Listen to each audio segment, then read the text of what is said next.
Welcome to Collecting Chaos. My name is James, and this show is Coffee with Chaos. Here's my coffee. Chaos is behind me. And my office has really turned into chaos because I bought so many comics over the last few months that it's just, I haven't sorted them out and gotten them put where they need to go. So what are we going to talk about tonight? Well, we're going to discuss, and a little bit later, I'm going to give an example of spine rolls and why I hate them so much. And then we're going to show some comic books that I have pressed, some of which I took the spine roll out of. Because that's part of pressing a comic. Got to take the spine roll out.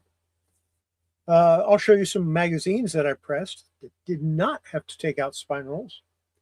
But I did have to humidify a few of them because they had some water damage and they were all wavy and wrinkly. And then I've got some new stuff I'm going to show you. New to me. It's not really new, but it's new to me. But let's check out what Austin Wallace had to say here. James, I hate spine rolls. It means someone read this comic the way my dad used to read them. He'd bend and roll the cover backwards and fold it beneath the bulk of the book he was reading. Yeah. I saw that a lot when I was very much younger. And when I was really young and didn't know any better, I did it myself because I thought that's the way you did it. I learned. And that might be why I hate spine rolls so much, is because I know I was responsible for creating a few. The bad part about spine rolls, and the really worst part about it, is it weakens the paper around the staple.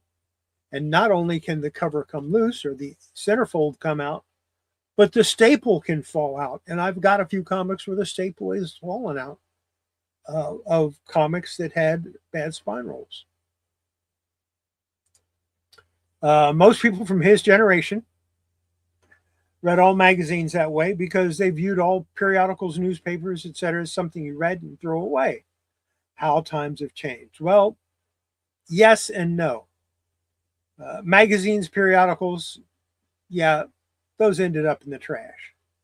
But not the newspapers. You use the newspapers to clean the windows. Seriously. And my grandfather would, when he'd go fishing, he'd bring back the fish, he'd clean them, he'd roll them in newspaper, then put them in the freezer. So newspapers were reused more than they were thrown away. Magazines were generally thrown away. Comic books, kids would keep comic books till their parents threw them away. That's the way it went. Anyway, good you could stop by and make a comment. I don't know if you're still here or not. But if you are, that's great. Yeah, that's one of the reasons why I hate spine rolls so much, is because I used to do it. And also, like I said, you can have the staple actually fall out of the comic if you continue to do that. And spine splits happen all the way through a comic, not just on the spine of the cover, but through the whole comic. And all of that can be created by rolling the spine back when you read it. I mean, you could do it as long as you were careful. I have a comic somewhere that's, yeah. Oh, no, we don't want to use that one. That one's got mold on it. I don't want to open it. Okay.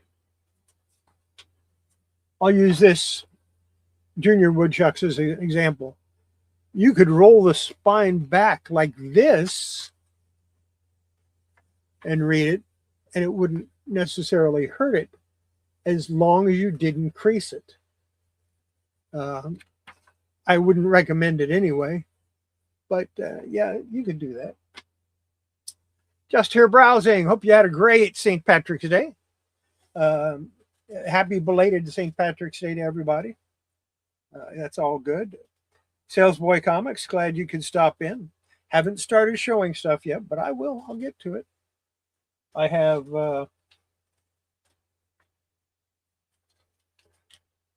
not one, not two, but three what's in the box. And I don't want to wait till Monday because I don't remember what I ordered. I bought them off eBay. I could go check and see what they are, but that ruins the surprise. So, yeah, we'll go through those a little bit later. So, yeah, spine rolls are nasty. Now, I went to the comic book store today, and I have a small stack of comics I'll show you that I picked up. I'm not going to show you the new ones I bought because it's easy. Go to your local comic store and see what DC Comics came out this week, and that's what I bought. That's it. Every one of them. If it came out today and it was DC, I bought it.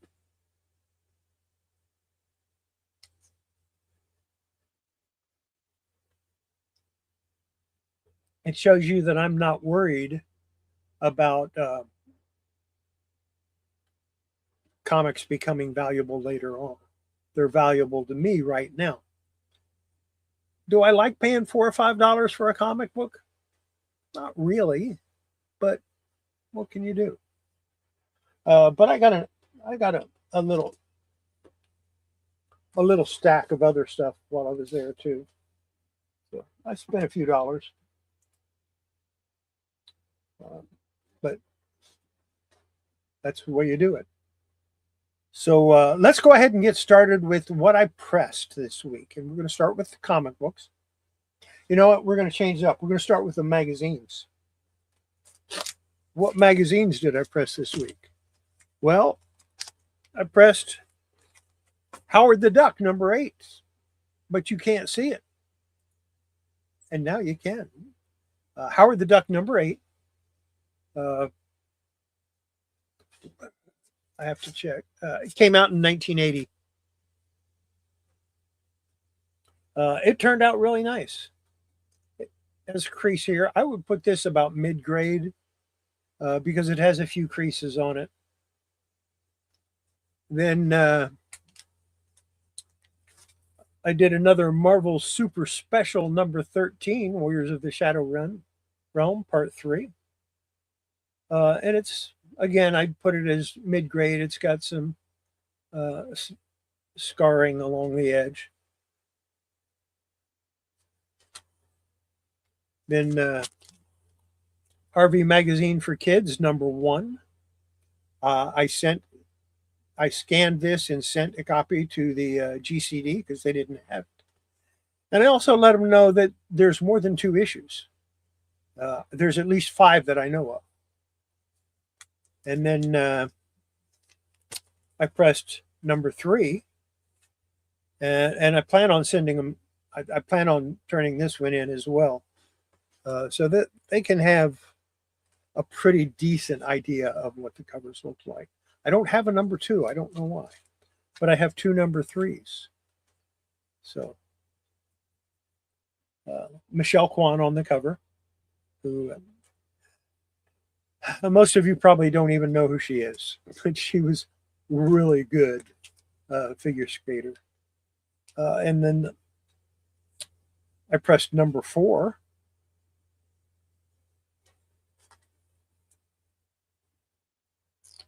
So yeah, that was good. And none of these I had to humidify. It's next week, the ones that I show next week, that I had to humidify. And #5, and those are the 5 that I know of that exist. And so they now list it out to #5, but they don't have any information. I'm going to go through them, get the information, and update it probably next week or the week after. Next week, probably not. Maybe the week after I will. Felix, glad you could stop in, buddy. And so, yeah, those are the magazines that I I pressed this week. Now we'll go on to the comic books. This first one is from 1948.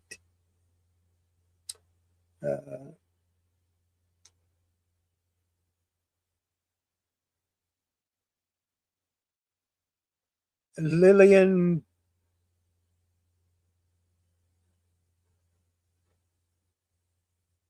I can't read my writing, but the person's first name is Lillian. It's Arabian Nights number 8-51, and it was published in fall in 1948. And you know, I love my Classics Illustrated.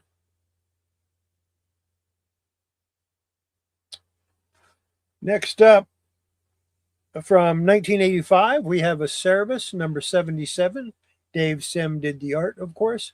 This one I did have to humidify. Most of my Cerebuses have water stains in them, and so I humidify them. And that's just to make them more supple and make them a little bit better, as my video this morning shows.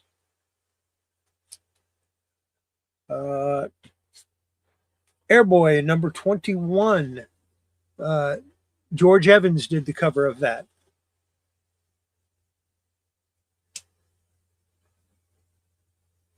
Got Edge of Chaos number 2, another Gray Morrow cover.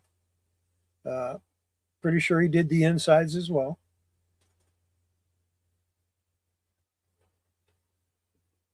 I need my coffee today. I had egg rolls for dinner.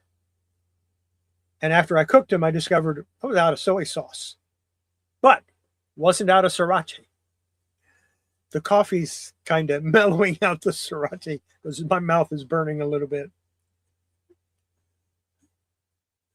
I love my sriracha, but it's hot. Doomsday Plus One, number 6 from 1976. And of course, that's John Byrne's artwork. And story, I believe he wrote it as well. Dan Carlo did this Archie's Girls, Betty and Veronica. And I'm going to run out of these eventually. You know that, right? I will move on to some other type of Archie. From Gold Key, 1970, George Wilson cover on this Ripley's Believe It or Not, number 22. Gorgeous cover. I like George Wilson's artwork so much.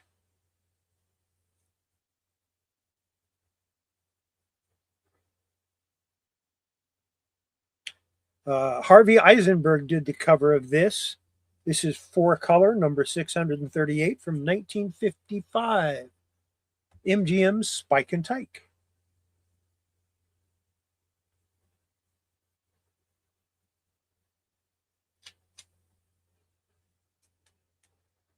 From 1970, you know I got to have Jack Kirby art, right? It's an unwritten rule. From 1971, we have Fear number 2. Of course, Jack Kirby artwork on that.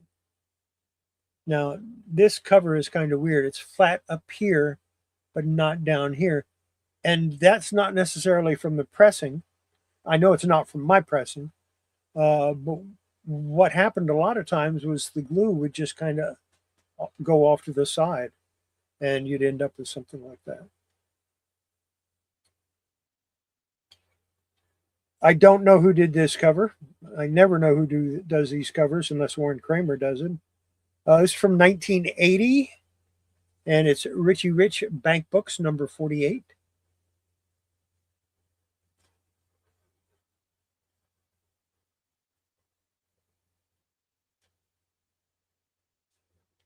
I'm going to set these off to the side.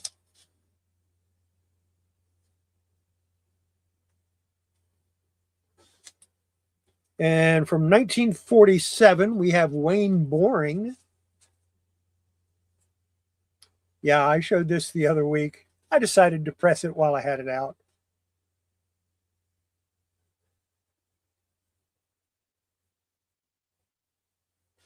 I didn't try to take any of the tanning off of it. I just pressed it cleaned it and pressed it. Light cleaning, pressing. I think it turned out good. Here we have Dreadstar number 27. I think I showed one of these last week, or maybe I'm showing two this week.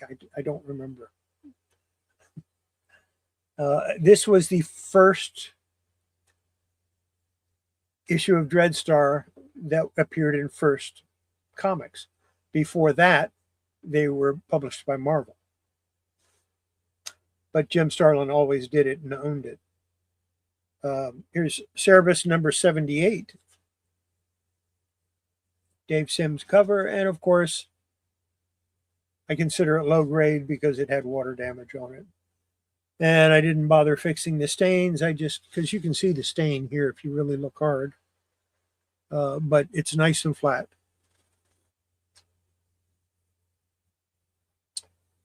John Parker did the cover art for this. This one is from 1968, and it's Classics Illustrated 10-166.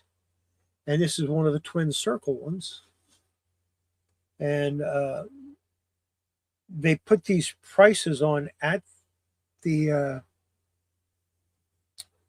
distributor because the price was raised to 25 cents.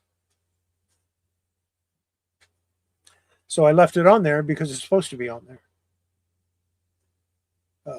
Here we have Airboy number 22. Ron Wagner did the artwork in that one.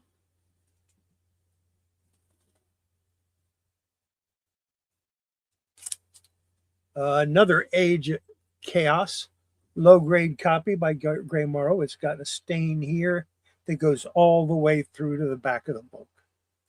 But it's the only copy I have, so until I get a better copy, that has to stay in my collection.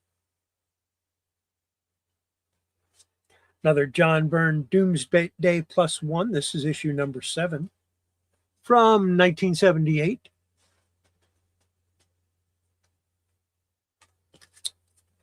There's another Dan DiCarlo, Betty and Veronica, Archie's Girls, Betty and Veronica. And Betty says, Veronica, look at all the girls' pants. And she's talking these. And Veronica says, listen to all the boys' pants. Nice little play on words there. 1973. I don't know who did this cover. I suspect it was George Wilson, but it might not have been. This is issue number 44 of Ripley's Believe It or Not. Now, I have early issues of this also, but I haven't dug them out yet. So you'll see them again. From 1967, this is a movie classic, and I had to put this in the humidity chamber. Mad Monster Party, number 12-460-801. The movie classics don't have numbers.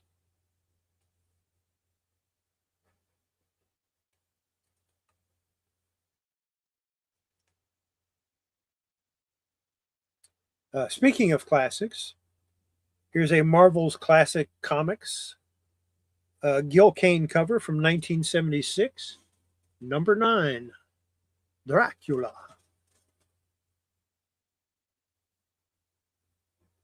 And it's in a newsstand.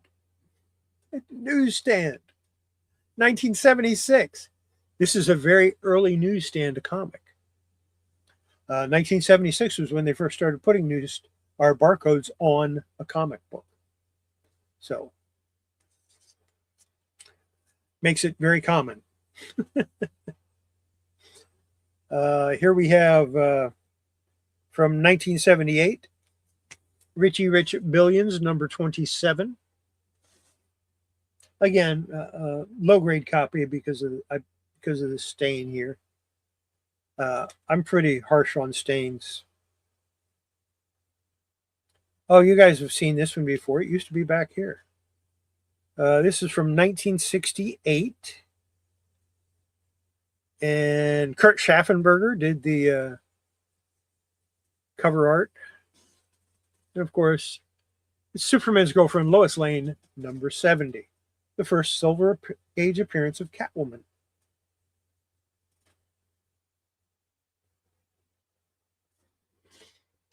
So we started with a key and we ended with a key. Well, not really. That Superman isn't a key. It's just old. Yeah, there's the other Dreadstar 27. Told you I had two of them. Cerebus number 79. Again, low grade because it is.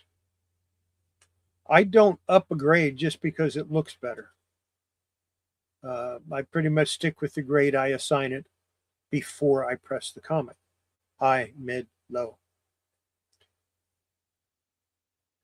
And if you were interested, I consider a high grade 8.5 and up, mid grade 4.0 to 8.0, and low grade 1.0 to 3.5.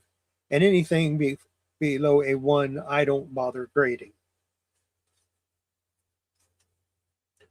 This is Robinson Crusoe 10-78, and it's from 1950.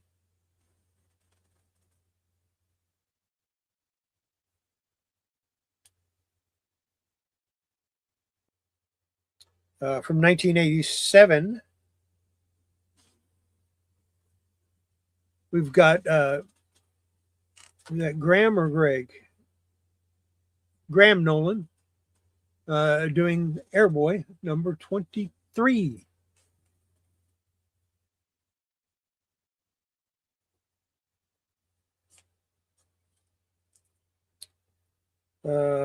P. Craig Russell did the cover art on this from 1983.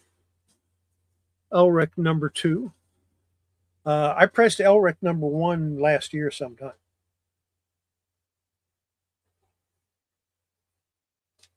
And we're going to finish it off with a Paul Fung Jr. cover from 1970. And it is on Blondie number 183.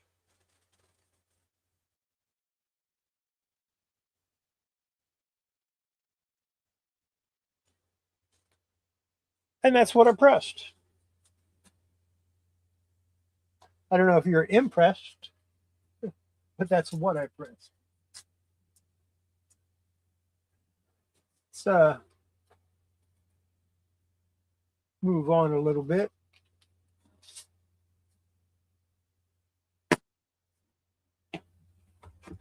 Where's my marker?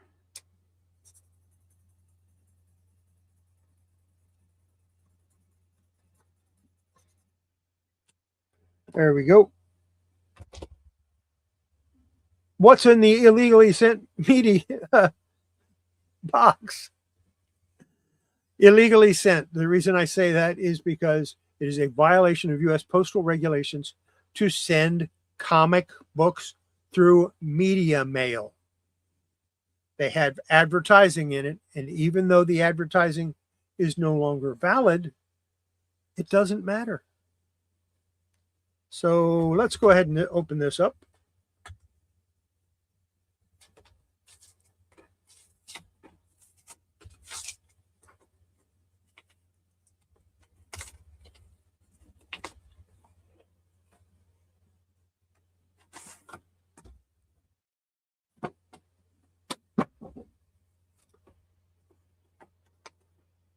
Thanks for your order. Hope you enjoy it. If there's anything about your order that you don't like, let me know. I will work to resolve to your satisfaction.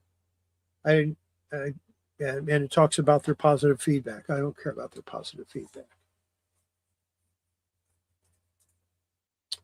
What do we get here? First one. Oh, Superman's girlfriend, Lois Lane, number 25. Not the best condition in the world, but I have a copy of this that's in better shape. Not too worried about it. It's from probably around 1961 or 1962. 1962 because of the still 10 cents here.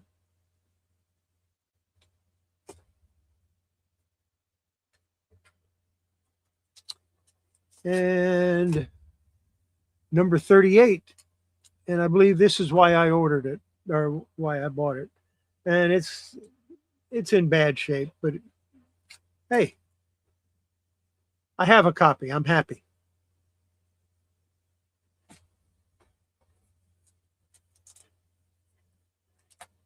So we'll remove me from the.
I told you that I pressed an Amazing Spider-Man, 369, I think it was. I don't remember. It had Venom on the cover. That's all I remember. Uh, but I pressed an Amazing Spider-Man. I pressed a New Mutants 87. and I pressed a Batman Adventures number 12, which is the only Batman Adventures I don't have. And I made the guy an offer on the Batman Adventures number 12 and the New Mutants 87, which I thought was a fair offer. And we'll find out. I'll let you know next week if he accepts the offer or not.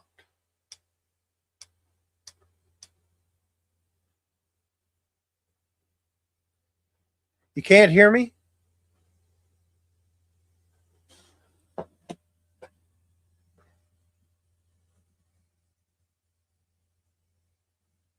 Let me check my... You should be able to hear me.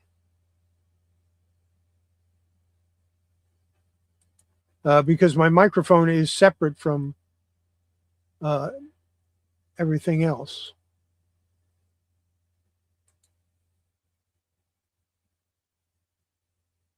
That's strange because my microphone is separate from...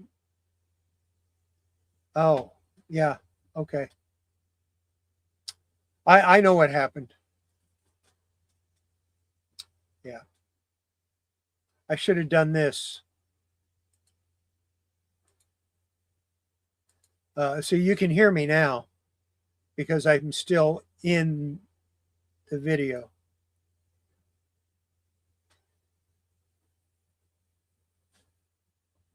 Yeah. So anyway, I'm putting I made an offer on those, and I don't think he shouldn't take it. He really shouldn't, but he might, and in which case, I have 2 more comic books. I do collect New Mutants. I don't really like the later issues, but I'm kind of a completionist. If I'm going to collect a series or a title, I want all of them, not just some of them. But I love the sequence art that's in the earlier issues. So.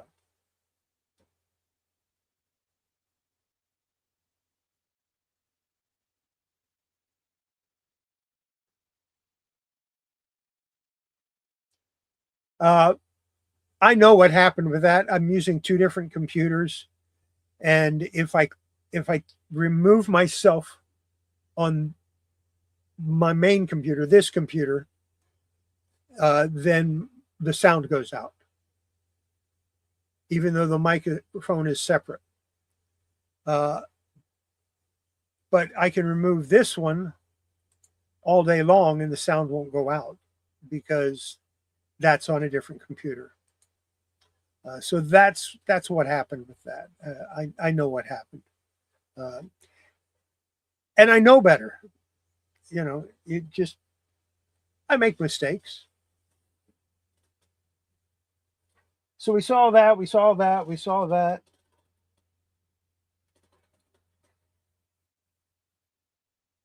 You know what? Let me hit this. Let's go ahead and go through these real quick. These are my what I picked up today. A lot of you don't realize that my Firestorm collection, and I had a lot of them, was in the box that I didn't get a chance to pick up before the flood we had a few years back. So most of my Firestorms are gone. I've picked up a few since then. One of them I managed to salvage, and I managed to salvage it because of my work with conservation. So here we go. This is starts with Firestorm number 50, 51, 52, and they're all in pretty nice shape. 53, 54, 55, 56, 57, 58, 59, 60, 61, 62, 63, 64, 65, 66, 67, 68, 69, 70, 71, 72, 73, 74, 75, 76, 77, 78, 79, 80, and 81. So I got number 50 through 81.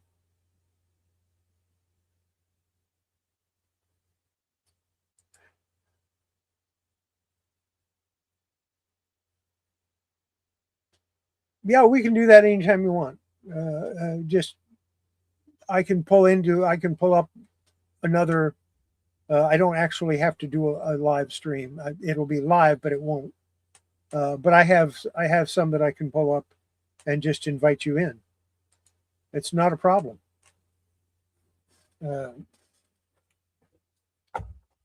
That's a good way to show comic books to people. If somebody wants to see some specific comics that I have, or maybe that I'm thinking about selling, we could do that. Then I got Justice League versus Godzilla versus King Kong, number 2, or volume 2, number 1. It's from the Monsterverse. But I couldn't resist that. Justice League versus King Kong, or Justice League versus Godzilla versus Kong. I couldn't resist that. And then Speed Force number 1. This one was in the front of the box and somebody decided to bend it. So I'm going to have to press it. And that's depressing because I don't like pressing new books. And then for an Elseworlds book, DC versus Vampires issue number 1. World War V. And then I picked this up last week, but I went ahead and decided to show it to you. A really nice copy of Showcase number 100. I don't know if this is better than the one I have, but I think the one that I have, this is from 1978. I think the one I have is direct market. I don't think it's a newsstand. So I'll check it eventually and figure it out. And if it is, and this is in better shape, then I'll keep this one. And if it's not in better shape, I'll probably offer the other one up for sale.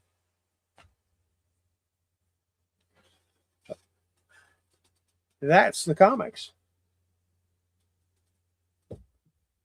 It isn't a very long show, is it? But I have more. I have more to show you. First, we need this.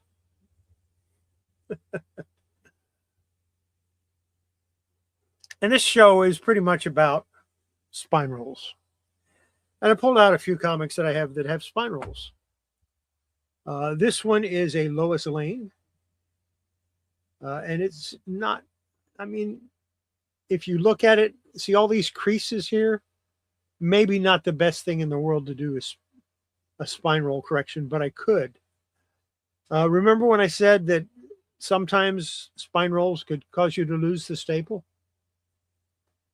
This one only has the one staple, and it really needs to be cleaned on the inside too. So, yeah. And the next one I have is also a Lois Lane, but look at all the cracks and creases here. And I could fix this fairly easily, but again, with all those cracks and creases, I'm a little bit leery of it without at least, well, It needs to be cleaned bad. But I think I'd want to humidify this one before I tried doing the spine roll reversal. And then we have Gold Key, Walt Disney's Donald Duck. I can't do that anymore. I used to be able to. From March 1965. This is issue number 100. Donald Duck 100.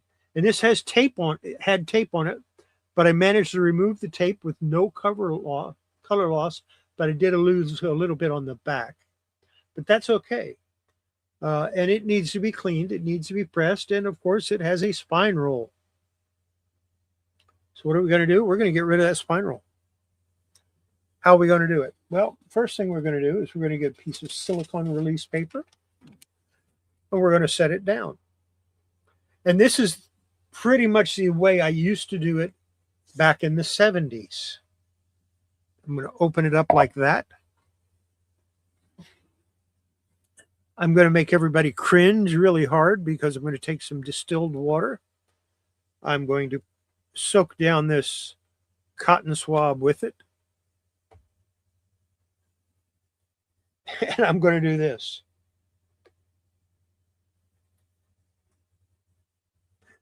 Like I said, this is the way I used to do it many, many years ago, except I didn't have silicone release paper. Put another piece down. And notice I pay attention to where the staples are, and I put my finger where the staple is. And I ironed it. You know what? Let's get rid of me. But not really. And I iron it. There's the staple. Come down here, feel the staple.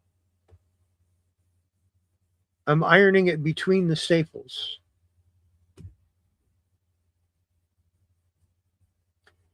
And I'm using my tack iron.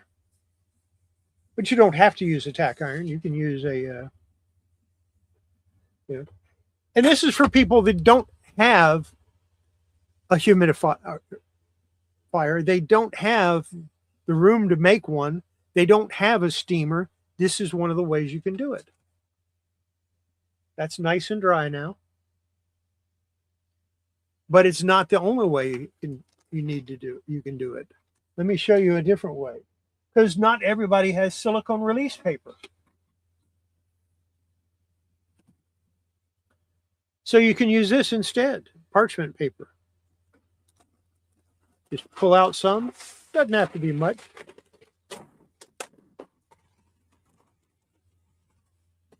And I'm going to show you something really neat about parchment paper. Put the parchment paper down there, like that.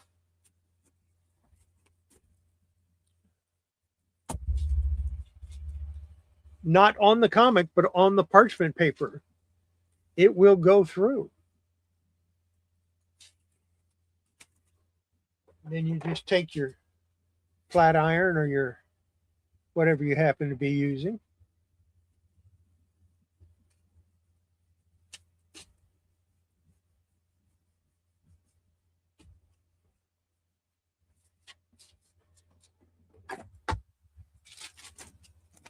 There you go.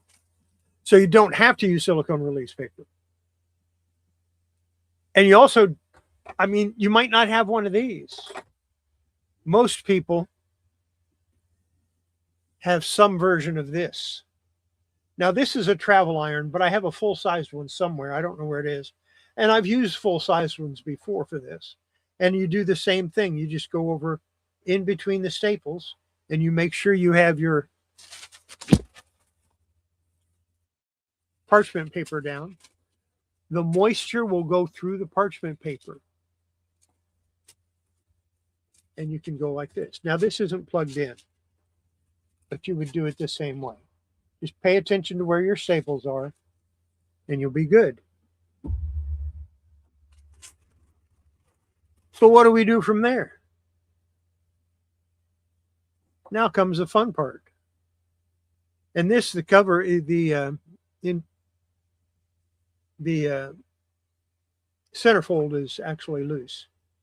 you straighten it up. Just like that. Now, I like to take these metal chip clips that I have and put it on there, but you don't have to. Not everybody has those. So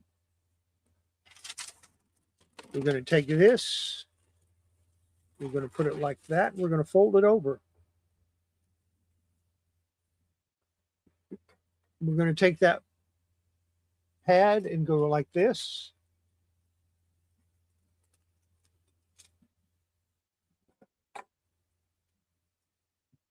And notice I have it even over here, and I'm holding it down, and then I come over, come over, come over. You still want to remember where those staples are. You don't want to iron over the staples, because that can cause a staple to pop.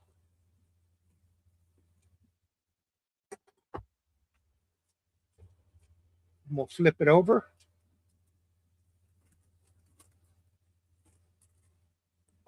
Do the same thing.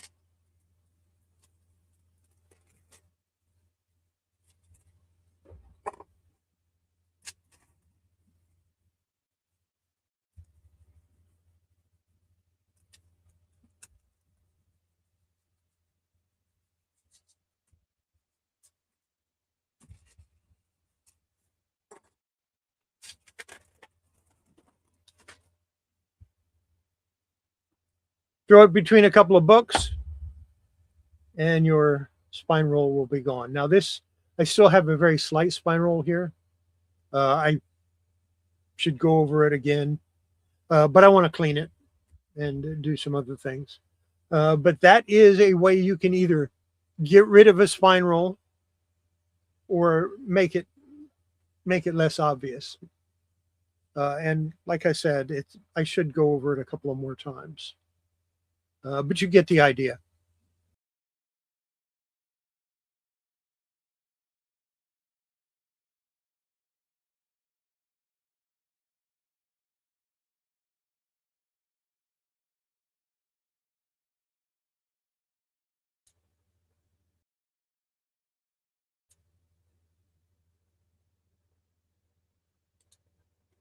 I just lost myself.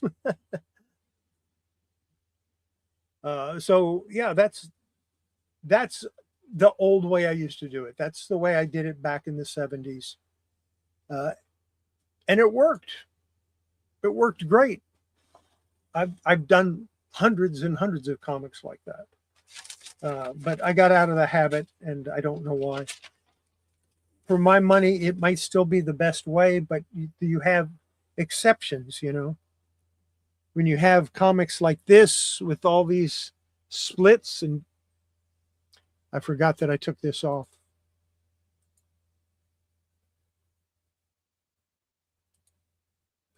With all these splits that are going horizontal, you might not want to do it this way. You can, but you'd have to be a lot more careful with it. Same thing with this. This has water stains on it. I was going to do this one, but when I found that little bit of food or whatever it was inside of it, I decided, no, I'm not going to do that. Before you do anything with your comics, clean them. I mean, just go over it with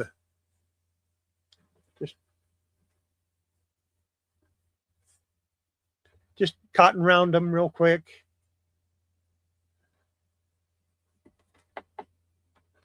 Take your brush, go over it on the pages on the inside. If you don't have one of these brushes, a makeup brush would work.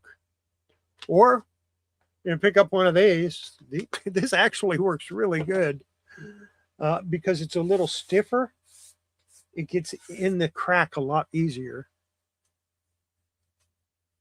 So when you open it up, I just go right like that and then brush the pages. And it works pretty good.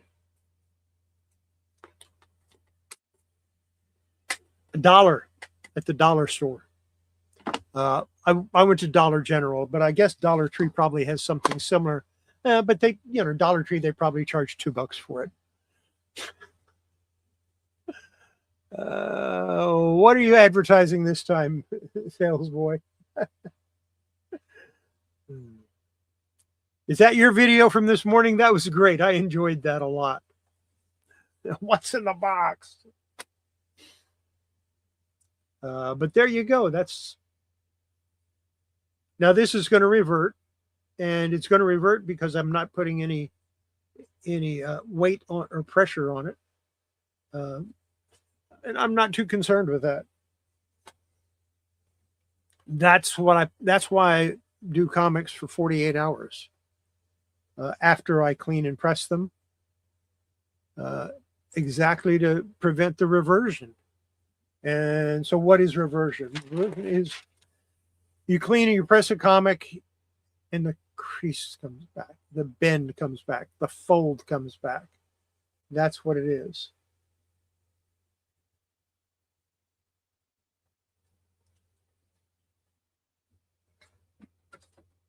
Matt, glad you could stop in.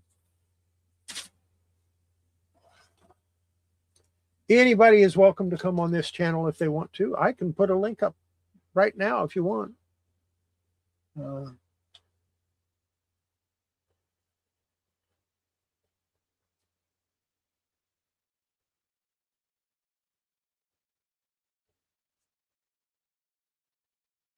can't hear me again? That doesn't make sense.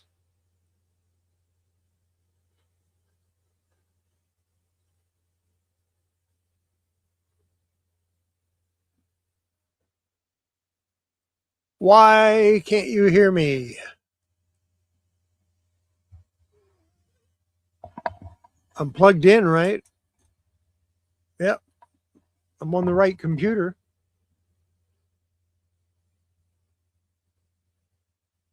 Let me check my settings. Audio. Yeah, you should be able to hear me fine.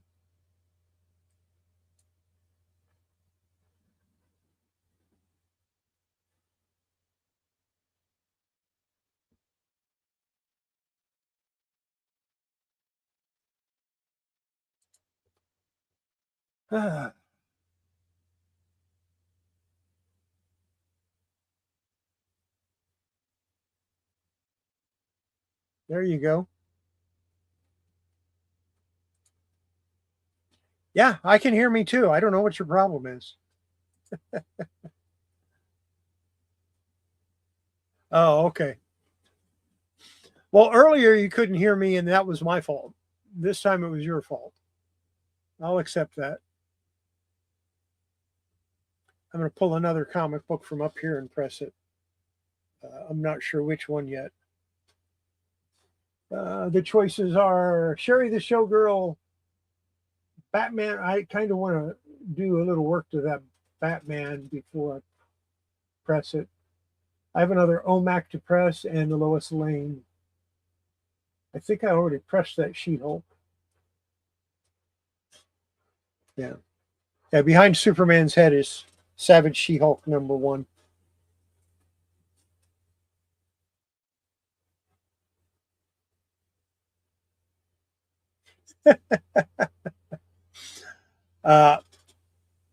The technical issues I had earlier were my fault. Okay. Like I said, I'm using two separate computers. One of them is mic'd, one of them isn't. If I remove myself, which has the mic, if I remove this screen from the setting, then I lose it. I don't have any microphone, but I can make this one the large size, and it goes over my screen, and you should still be able to hear me right now. So that's that was the issue that I had.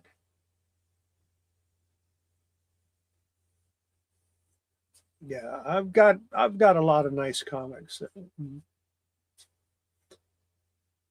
Yeah, there's Superman 14 up there, Lois Lane #1, Sherry the Showgirl. Yeah, some good stuff.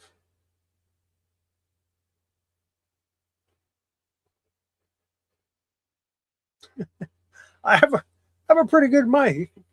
The microphone's pretty good. Really, you can hear my mouse click? That's odd.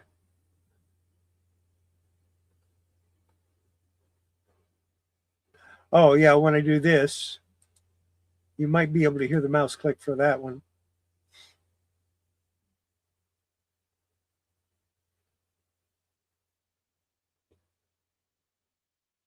Not a long video tonight, but I got to show you something that, and if you want to know the setting that I use on this, on my iron,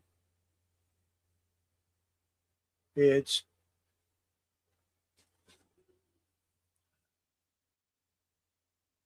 212 degrees. That's about as low as it goes.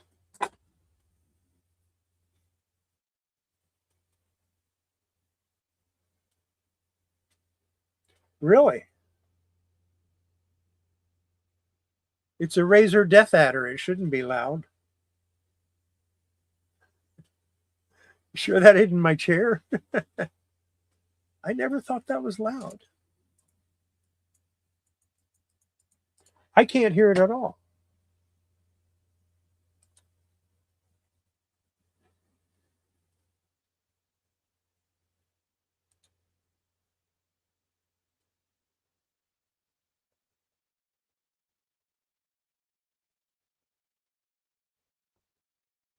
And my hearing is still pretty decent. Very slight loss in the upper registers from when I was in the military and we're doing live fire exercises. Couldn't wear earplugs doing fire and maneuver because they usually fell out.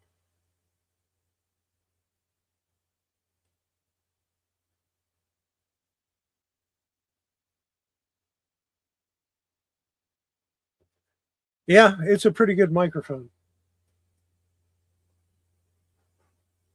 But it should, but I thought I had this set up to cut out background noise.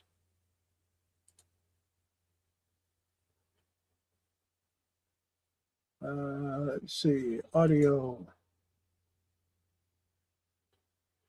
Echo cancellation, reduce mic background noise.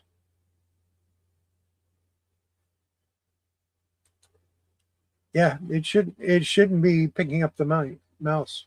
But if it does, it does.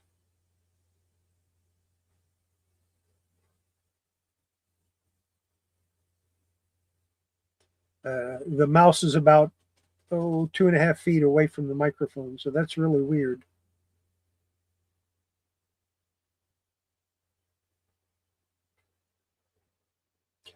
Friday, I might not have a video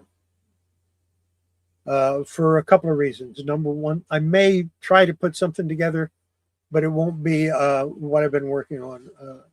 And the reason for that is number one, I'm waiting for the color ink.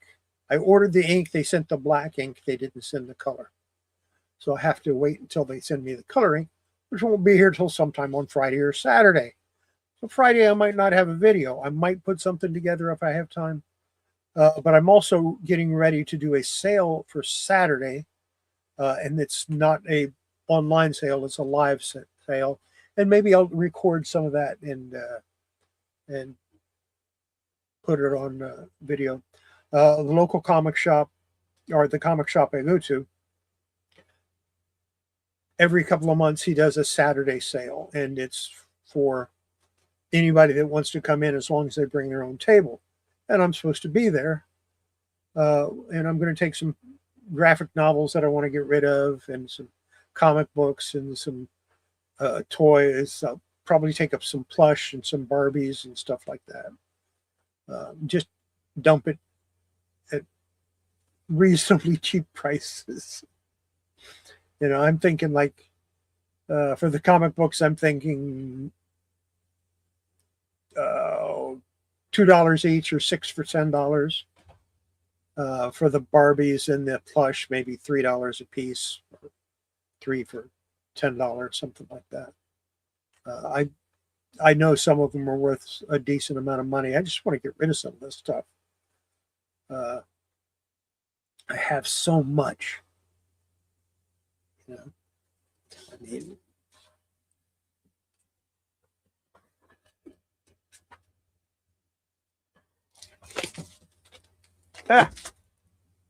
I dropped some. Now I sent some duplicates to Sales Boy. These are the rest of my duplicates for Lois Lane. That's just Superman's girlfriend, Lois Lane. And those are doubles. Those aren't my. That isn't my collection. So I have a lot of comics. Get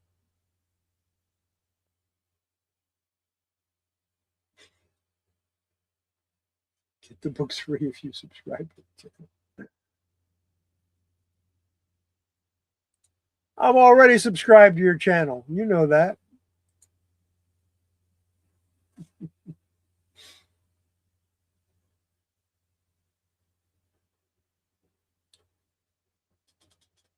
Of course, I have these. Batman, Superman, and Wonder Woman. Those have a facsimile copy of Batman #1, a facsimile copy of Superman #1, a facsimile copy of Wonder Woman #1, as well as action figures for each of them, based on how they looked at that time. So those are cool.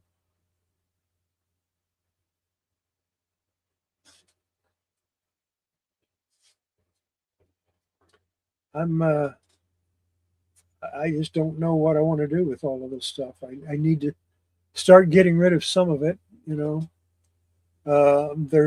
I've got some Barbies I'm not getting rid of, you know. Poison Ivy and Harley Quinn, I've got those. I've got Batgirl. Well, you can't see them, but I have 2 or 3 different Wonder Womans. I have an Elektra.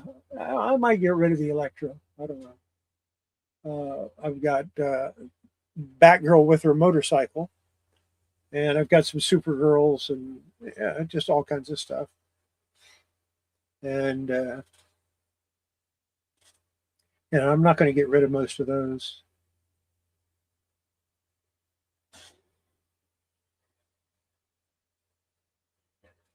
Yeah. Well, I think I gave you some decent ones.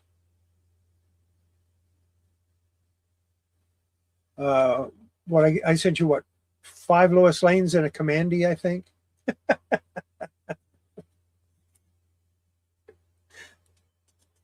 I wasn't sure after sending you that Commandy. I wasn't sure you were ever going to talk to me again.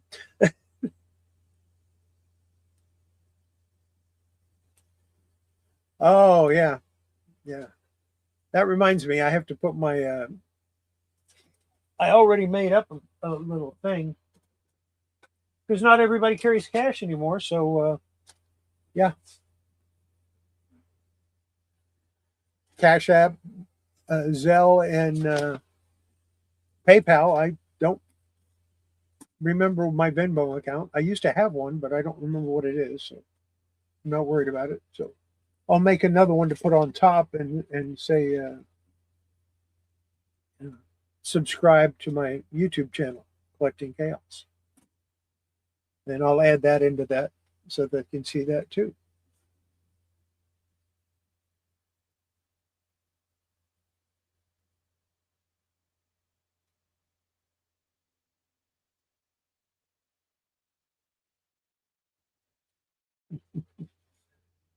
Um, over 6 years. I've been making YouTube videos for over 6 years, and I haven't reached 1,000 yet. I remember when Jerry the Jitterbug got started, because I'd already been making videos for a year or two, and he credited me with him deciding to go ahead and start making YouTube videos, and he zipped past me in no time because he was doing stuff that nobody else was doing. You know, he's got what, 3,000, 4,000 subscribers now. I've got 800 and some.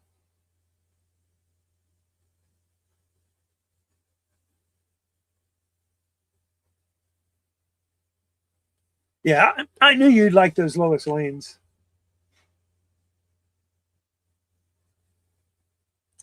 Yeah. I used to enjoy reading Commandy when it first came out.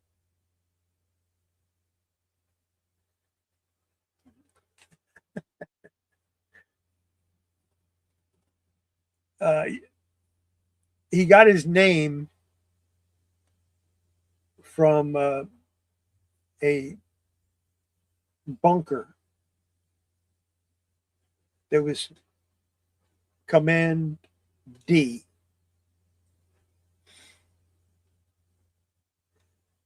So that's how he ended up with his name, Commandy.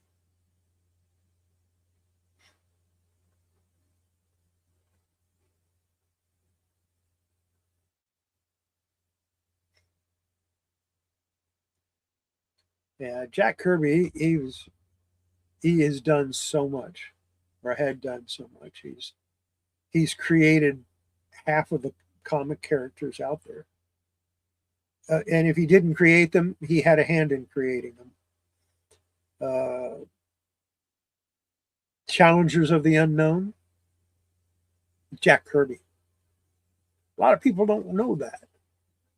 Gardner Fox and Jack Kirby created Challengers of the Unknown. Uh, and I think he had a hand in creating Suicide Squad as well. Not going to swear to that, but I think he had a hand in creating that too.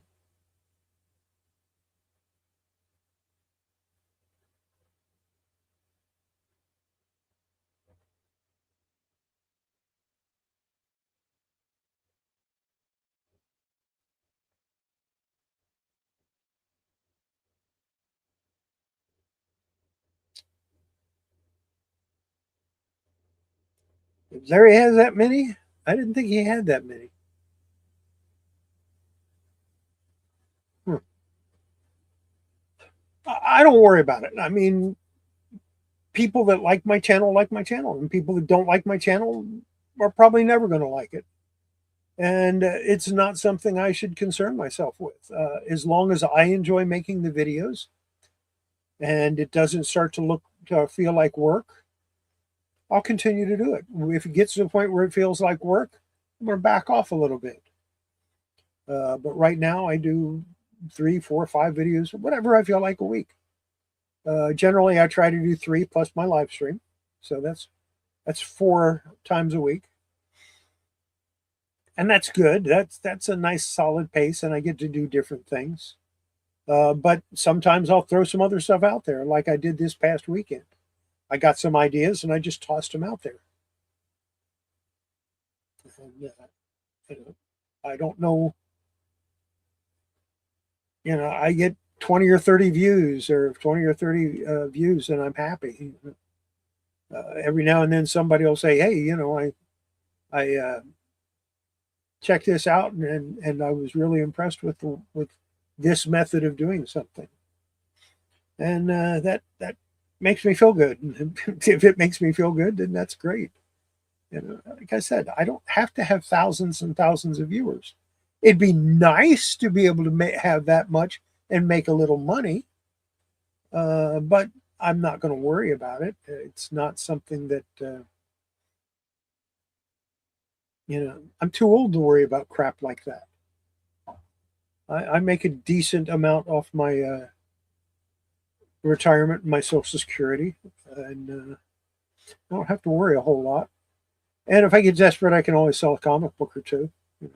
Somebody'd buy it. I'm sure I could find some that somebody would buy. Not that I have anything important. It's all DC. Nobody wants DC, right? Nobody wants the first appearance of Catwoman in the Silver Age. Nobody wants the first appearance of Poison Ivy and Who cares about the first appearance of Supergirl, right? It doesn't matter. You can get all those books today. You can go to your comic shop right now and buy them. They're reprints. They're, excuse me, reproductions. To me, that sounds like reprint. So you can get them right now. It's not a big deal. You want Neil Adams Superman versus Muhammad Ali? Go to your local comic shop. They probably have the repop of that.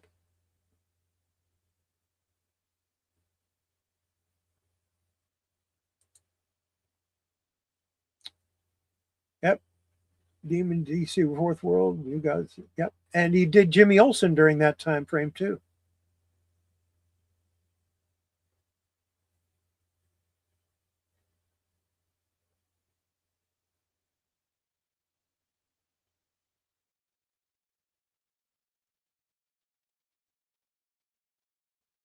Yep. He's the one that created Darkseid. And I've had people argue with me and say, no, it's Darkseid. No, it isn't. It's Darkseid. Jack Kirby said it was Darkseid. I heard him with my own ears. Okay. So it's Darkseid. But yeah, Demon, Commandy, New Gods, Forever People, Mr. Miracle, all of that stuff was good. He did Jack Kirby, or he did Jimmy Olsen during that time frame. I think he did an issue or two of. I'm not going to swear to it, but I think Joe Kubert let him do an issue or two of Tarzan. But I'm not going to swear to that because Joe Kubert was in charge of Tarzan at DC. He did most of the writing and the artwork. So yeah.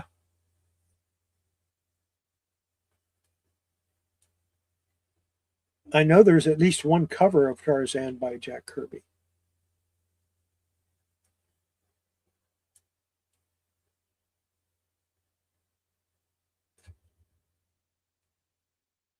And Joe Kubert was also in charge of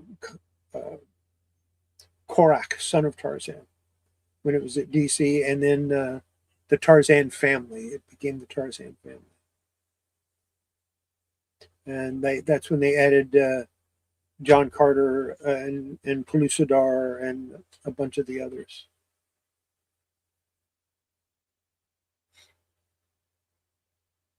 Edgar Rice Burroughs wrote a lot of.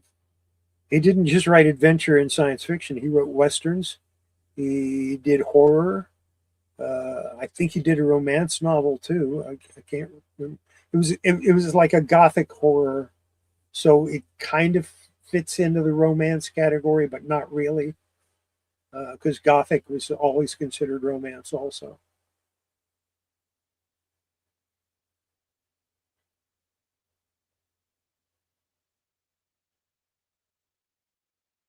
Yeah, I have the American version. I have the I have the real one, and it's in really nice shape too. I think I showed it here one time. It's in the other room, or I'd pull it out.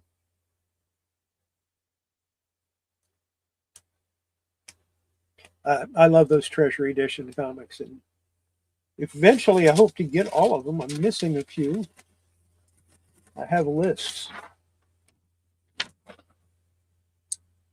I'm missing 1, 2, 3, 4, 5, 6, 7, 8, 9, 10, 11, 12, 13, 14, 15, 16, 17, 18, 19.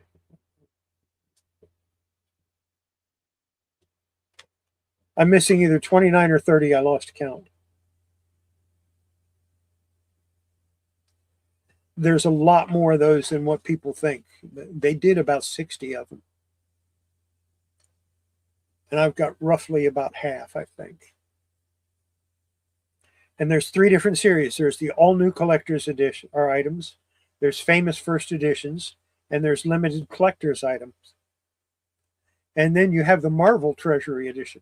Now the Marvels are the actual Treasury editions. The DC, they were just oversized comic books.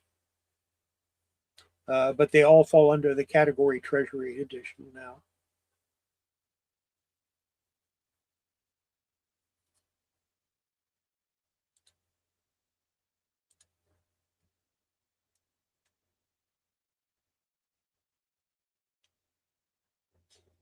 And yes, it's a Superman mug. I used to have 3 of them, but I broke one of them, so now I'm down to 2.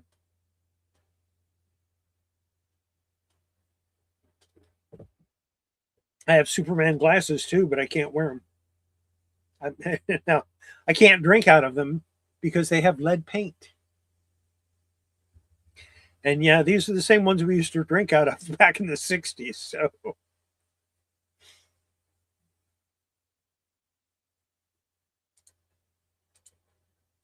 I think that's going to be it for this one.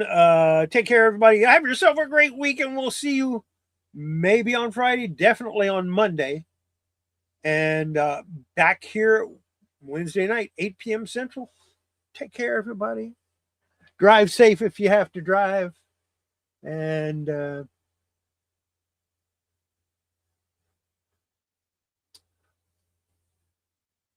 I don't think so. That doesn't. I don't think so. But I will look into it. Anyway, take care. We'll see you next week. Like, subscribe, comment if after this is over. Refresh it and comment and do all that stuff, and we'll see you next time. I got to figure out a way to get the comments to show up on the replay. Yeah. Bye. Where is it? There it is.